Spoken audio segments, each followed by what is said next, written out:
देखिए अब जो वीडियो है इसके अंदर हमने वो क्वेश्चन लिए हैं जो अक्सर अब एग्जाम में जो है प्रायोरिटी बन गए, यानी कि लेवल देखा होगा अपने एग्जाम्स का अचानक बढ़ना शुरू हो गया। ठीक है, तो बढ़ना शुरू हो गया। अब क्या करते हैं भाई, क्वेश्चन ना पूछ के वो भाई आपसे रिमाइंडर पूछते थे पहले, चलो इसमें रिमाइंडर बताओ क्या होगा, लेकिन अब वो क्या पूछते हैं इसमें क्वेश्चन पूछेंगे, बताओ क्वेश्चन क्या होगा इसमें। ठीक है, तो इस तरह के क्वेश्चन अगर आ जाते हैं ना भाई, किसी पॉलिनोमियल को जब किसी लीनियर पॉलिनोमियल से डिवाइड करते हैं तो क्वोशिएंट कितना आएगा, रिमाइंडर कितना आएगा, इस टाइप के क्वेश्चन आते हैं। तो देखिए सबसे पहले लीनियर पॉलिनोमियल के बारे में पता होना चाहिए। लीनियर पॉलिनोमियल वो होते हैं जिसमें जो डिग्री होती है वो कितनी होती है, 1 होती है। फॉर एग्जांपल जैसे ये x की पावर कितनी है, 1 है, 4 तो कांस्टेंट है, तो वेरिएबल की हाईएस्ट पावर कितनी हमारे पास 1 है, तो इसका मतलब ये कैसा है, लीनियर है। यहाँ देखिए x की पावर 1 है, लीनियर है। यहाँ अब यहाँ शुरुआत में आई है, x की पावर 2 है, x की पावर 3 है, 3 2 मतलब ये लीनियर नहीं है, वो हमारा क्या है, लीनियर है। समझ में आई बात? पहली चीज तो डिग्री क्लियर होगी। अब सुनो, किसी भी पॉलिनोमियल को किसी लीनियर पॉलिनोमियल से डिवाइड करेंगे तो देखो एक तो हमारा होता है ट्रेडिशनल मेथड, जो हम पहले पढ़ते थे क्लासेस में, वो मेथड होता है। ठीक है, उससे हम क्वेश्चन कैसे करते हैं। फॉर एग्जांपल पहला क्वेश्चन लेके चलते हैं, x² + 7x + 12 और x + 4। ठीक है, से डिवाइड करते हैं। हमसे वजह क्वेश्चन में पूछ लिया उसने कि बताओ कि इसका क्वोशिएंट कितना होगा।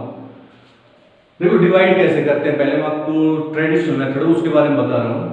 तो यहाँ पर x है, यहाँ पर x² है, तो इस x को किससे मल्टीप्लाई करेंगे, x² हो जाए, x से करेंगे ना, क्योंकि x × x = x²। x की पावर 1, x की पावर 1 बेस से में पावर क्या हो जाती है, प्लस हो जाती है, बिल्कुल वही है। तो हमने क्या किया, इसको x से मल्टीप्लाई करवा दें। ध्यान ये रखना हमेशा डिवाइड करते टाइम ये और ये सेम होने चाहिए। अगर ये माइनस का होता फिर मैं इसे -x से मल्टीप्लाई करवाता। तो ये कितना हो गया, x²। जब 4 से करवाएंगे तो कितना आएगा, 4x। दो मतलब जो नंबर आप लो मल्टीप्लाई में उसको इससे भी करवाना, इससे अगले नंबर से भी मल्टीप्लाई करवाना, ध्यान ये भी रखो। फिर क्या करते हैं, माइनस करते हैं, क्योंकि डिवाइड करने के बाद ये 7 को जब 3 से डिवाइड करें तो 3 2 = 6, और फिर उसके बाद क्या करते हैं, माइनस करते हैं, तभी तो 1 बचता है। तो माइनस करिए, माइनस करेंगे तो ये हमारा क्या हो जाएगा, कैंसिल हो जाएगा। ठीक है, 7 - 4 कितना हो गया, 3x + 12। अब कोई दिक्कत नहीं। तो आगे सुनो, यहां पर x है और यहां पर है 3x, तो मैं अगर इसको 3 से मल्टीप्लाई करूं 3x बन जाएगा इसका। तो क्या करता हूं, इसको 3 से मल्टीप्लाई कर देता हूं, तो कितना आ जाएगा, 3x + 12, तो ये कितना होगा, 0। ठीक है, तो हमारे पास क्वोशिएंट कितना है, x + 3 और रिमाइंडर कितना है, 0। ये तो था हमारा ट्रेडिशनल मेथड जो हम पढ़ते आए थे। अब टाइम थोड़ा चेंज हो गया, तो भाई क्वेश्चन क्या है, जल्दी करने हैं, और जल्दी करने के लिए हमें कोई दूसरा मेथड यूज करना पड़ेगा। तो वो दूसरा मेथड हम करवाएंगे, वो है सिंथेटिक डिवीजन मेथड। उसको बोलते हैं हम सिंथेटिक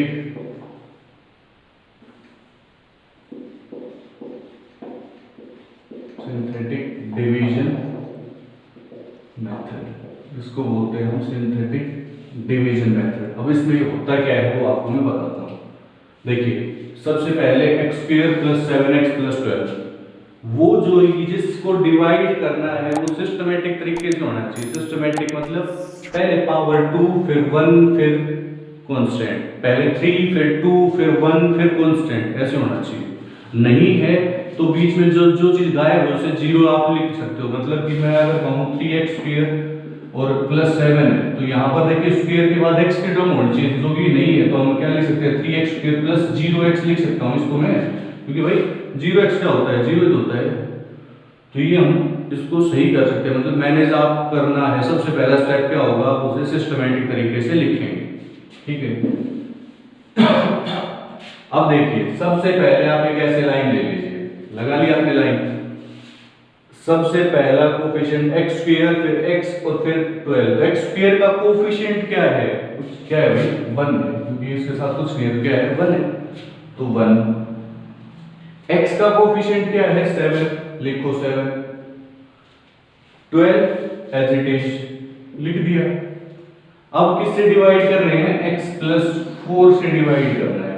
तो मैं आपको बता दूं, जिससे डिवाइड करना है उसे 0 के बराबर रख दिया, तो रख दिया 0 के बराबर, तो x की वैल्यू कितनी होगी, -4 आ गई। तो हम क्या करेंगे, -4 से डिवाइड कर देंगे। देखिए कैसे करते हैं। ये सबसे बढ़िया मेथड है डिवाइड करने का। सबसे पहले आप डैश लगा दोगे यहाँ पे, और जो नंबर ऊपर है उसको एज इट इज यहाँ लिख दो, लिख दिया। अब 1 की -4 से मल्टीप्लाई करवा दो, -4 आए। अब 7 -4 कितना होता है, 3। अब 3 की -4 से मल्टीप्लाई करवाओ, कितना आएगा, -12 आ गया। तो 0 आया। जो लास्ट में बचेगा वो हमेशा बचेगा रिमाइंडर, तो इसका रिमाइंडर कितना आएगा, 0। रिमाइंडर 0 आ गया। अब क्वोशिएंट कितना होगा, बात तो क्वोशिएंट की आई थी। क्या इन दोनों में, दोनों कोई किसी की टेबल सेम टेबल में आ रहे हैं, नहीं आ रहे, क्योंकि 1 और 3 दोनों प्राइम नंबर है, तो कोई दिक्कत नहीं। अच्छी बात है, अगर कॉमन आ रहे हैं तो उनको काट दिया करो। जैसे मान लो ये 2 होता है, ये 4 आता है, तो 2 से कट जाता है, 2 1 जा 2, 2 2 जा 4, यहाँ पर 1 बच जाता है, यहाँ पर 2 बच जाता है, ठीक है ना। इसको थोड़ा ध्यान रखना है। तो यहाँ पर क्या बचा, 1। तो 1 को लिखो ना लिखो इससे कोई फर्क नहीं पड़ता। मैं x की कितनी पावर लिखूं, तो यहाँ पर चेक कर लीजिए, x की पावर कितनी है, 2 है, तो उससे 1 कम आंसर आता है आपका। तो 1 कम मतलब x प्लस ये कितना आएगा, 3, और यहाँ पर x तो आएगा नहीं, क्योंकि x आ गया तो अगली पावर क्या आएगी, कांस्टेंट तो आएगा। तो ये क्या हो गया, कांस्टेंट। तो हमारा आंसर क्या हो गया, x प्लस 3 आंसर हो गया। और ये क्या हो गया, हमारा क्वोशिएंट हो गया, ठीक है ना। ये हमारा क्या हो गया, क्वोशिएंट हो गया, ठीक है। इसको हम इजीली, ये हमारा मेथड है। अब देखिए दूसरा क्वेश्चन देखिए, बिल्कुल क्लियर हो जाएगा। 4 तक पहुंचते पहुंचते तो आप खुद भी करने लग जाओ। वो देखिए कैसे, 14x³ -5x² + 9x - 1। Step first, check करो क्या ये सिस्टमैटिक तरीके से है या नहीं। 3 पावर 2 पावर 1 पावर कांस्टेंट, बिल्कुल सही है। अब इसको आप ऐसे लिख दीजिए, बताया था आपको, पहले x³ का कोएफिशिएंट 14, फिर x² का कोएफिशिएंट विद साइन -5, फिर x का कोएफिशिएंट विद साइन 9, फिर कांस्टेंट -1 लिख दिया हमने। अब किससे डिवाइड करना है, 2x - 1 से हमें डिवाइड करना है, तो इसे 0 के बराबर रख दीजिए। तो 2x की वैल्यू कितनी होगी, 1। तो x की वैल्यू कितनी होगी, यहाँ से 1/2 होगी। x की वैल्यू कितनी आ गई, 1/2। तो यहाँ 1/2 लिख लीजिए आप, कोई दिक्कत नहीं है। फिर करना क्या है, थोड़ी जगह छोड़ के फिर आप ऐसे लाइन लगा दो। पहले नंबर के नीचे मैंने आपको बताया था ऐसे डैश लगाना हमेशा। ये 14 एज इट इज, 14 की 1/2 से मल्टीप्लाई करवाइए भाई। 1/2 मल्टीप्लाई 14 तो कितना है, ये 7। तो यहाँ पर लिख दीजिए 7। 7 - 5 2 आया। 2 को 1/2 से मल्टीप्लाई करवाइए, 1 आया। 9 + 1 कितना हो गया, 10, और 10 को 1/2 से मल्टीप्लाई करवाएं कितना आएगा, 5 आ गया, 5। तो 5 - 1 कितना बचा, 4। मैंने आपको क्या बताया था, जो लास्ट नंबर होगा वो हमेशा क्या होगा, रिमाइंडर। तो रिमाइंडर कितना है इसका, 4 आया। अब इसे मैं कैसे लिख दूंगा, अब देखो मैंने आपको क्या बताया था, क्या ये किसी सेम नंबर से कट रहे हैं, बिल्कुल कट रहे हैं 2 से भाई। 2 7 जा, 2 1 जा, 2 5 जा, ये हो गया। अब मैं इसे आंसर की फॉर्म में कैसे लिखूं, बात तो वो आई ना। तो चेक करिए कहां से पावर शुरू है, 3 से है, तो हमारा आंसर कहां से शुरू होगा, 2 से। तो इसको क्या लिखूंगा, 7x² प्लस यहां पर क्या आएगा, x, और प्लस यहां पर कितना आएगा, कांस्टेंट। खत्म हो गया सवाल ये। और ये क्या चीज है हमारी, क्वोशिएंट की वैल्यू। ये किसकी वैल्यू आ गई, क्वोशिएंट की वैल्यू आ गई। आराम से हमने क्वेश्चन सोल्व कर दिया, ठीक है। अगला देखिए, अगला जो क्वेश्चन है इसका थर्ड पार्ट, उसमें हम देखते हैं तो ये कितना है, 6x³ - x² - 10x - 3। क्या सिस्टमेटिक तरीके से है ये, 3 पावर 2 पावर 1 पावर कांस्टेंट, बिल्कुल सही। लिख दीजिए 6, और फिर कितना आया, -1, फिर कितना आया, -10, और फिर कितना आया, -3, ठीक है। इसको मुझे डिवाइड करना है किससे, 2x - 3 से। तो 2x मैंने आपको क्या बताया था, जो जिससे डिवाइड करना उसे 0 के बराबर रख दिया करो। तो 2x की वैल्यू यहाँ से कितनी आ जाएगी, 3 आ जाएगी। x की वैल्यू कितनी आएगी, 3/2। तो कोई नहीं, अच्छी बात है। इस 3/2 को आप यहाँ लिख लीजिए, लिख लिया आपने। अब इसको देखिए सोल्व कैसे करते हैं। यहाँ पे डैश लगा लीजिए, लगा लिया सबसे पहले। तो ये 6 आया, 3/2 को 6 से मल्टीप्लाई करिए, 3/2 को जब 6 से मल्टीप्लाई करेंगे तो 2 3 जा 6, 3 3 जा कितना है 9, 9 माइनस 1 कितना हो गया 8, 8 को मैं वापस 3/2 से मल्टीप्लाई करवाता हूं तो 2 4 जा 8, 4 3 जा कितना हो गया 12, अब 12 माइनस 10 कितना हो गया 2, अब मैं 2 को 3/2 से मल्टीप्लाई करवाता हूं, 2 मल्टीप्लाई 3/2, 2 से 2 कैंसिल तो कितना आ जाएगा 3, ठीक है, तो -3 + 3, फिर -3 + 3 कितना होगा 0, तो ये जो बचेगा ये क्या होगा हमारा रिमाइंडर होगा, ये क्या बचेगा हमारा रिमाइंडर आएगा।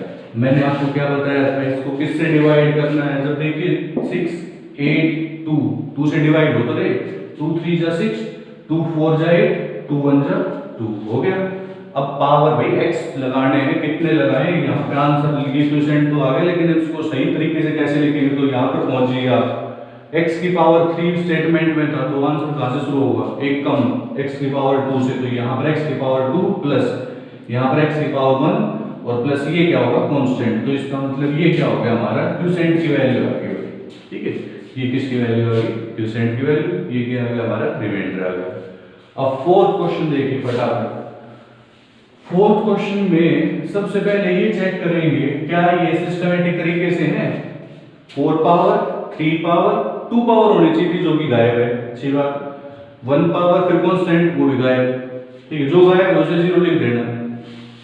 तो देखिए सबसे पहले लाइन खींचो, x की पावर 4 का कोएफिशिएंट 1 है क्योंकि इसके आगे कुछ नहीं है, x क्यूब के आगे ये नहीं है -1 यानी -1x³, ठीक है, तो इसका मतलब कोएफिशिएंट कितना हुआ -1।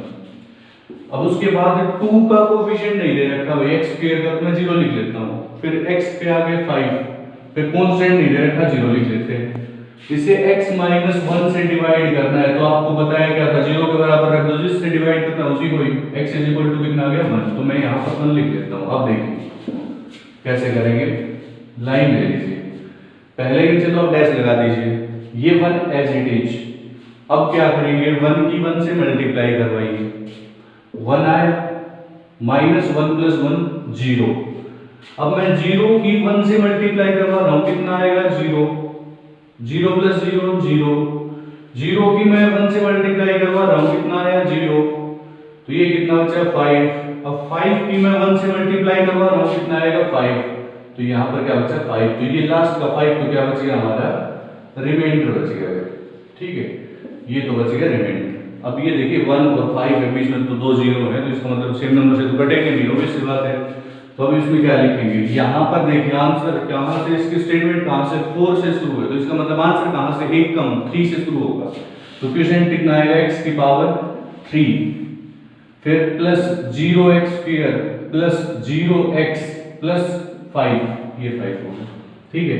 अब इन दोनों का कोई यूज होता नहीं है क्योंकि 0x² 0x बात तो 0 ही है, तो हम सीधा आंसर इसका कितना लिखेंगे x³ + 5, ये हमारा क्वोशिएंट हो जाएगा, ठीक है।